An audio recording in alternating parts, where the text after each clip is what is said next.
soutenir la Russie jusqu'à notre dernier souffle. C'est une première sur le continent. Une centaine de Centrafricains manifestent leur soutien à l'invasion russe en Ukraine depuis Bangui. À l'initiative de la mobilisation, une association pro-russe, anti-française et proche du pouvoir. Des paramilitaires russes accusés d'exactions par l'ONU combattent aux côtés de l'armée centrafricaine depuis plus d'1 an. Des Centrafricains ont manifesté samedi à Bangui, la capitale, pour soutenir la Russie de plus en plus isolée sur la scène internationale depuis son offensive en Ukraine. En RCA, en effet, la Russie a plutôt bonne presse.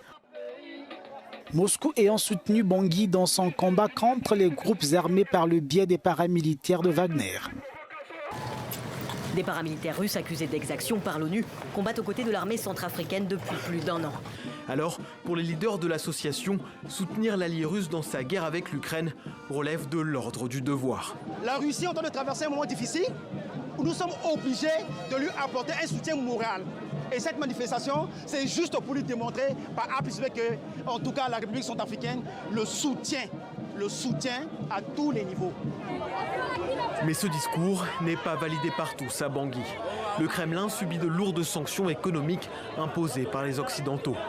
Et en marge du rassemblement, certains craignent que la Centrafrique ne paye cher ses liens avec la Russie. Quand il y aura des problèmes au niveau des banques mondiales, au niveau des FMI directement, ça va jouer sur son économie. Donc il y aura certainement des conséquences si la RCA soutient directement la Russie. Ce n'est pas parce que la Russie est l'allié de la RCA qu'on ne peut pas tout soutenir par rapport à ce désastre. Quand nous étions dans la crise, je pense que c'est la Russie qui est venue à notre rescousse pour libérer le pays. Nous avons vu la France qui était là, qui n'a rien fait, qui n'a rien foutu. Et cette France-là continue à nous brimer. Bon, il fallait qu'on dise certaines vérités. Mais si la Russie vient, c'est pour nous libérer. Aujourd'hui, nous sommes libres. Nous devons coûte que coûte soutenir la Russie jusqu'à notre dernier souffle. Et les Centrafricains ont déjà désigné le responsable de la crise en cours en Ukraine. Mercredi, la RCA s'était d'ailleurs abstenue lors du vote à l'Assemblée générale de l'ONU d'un texte qui exige que la Russie cesse immédiatement de recourir à la force en Ukraine.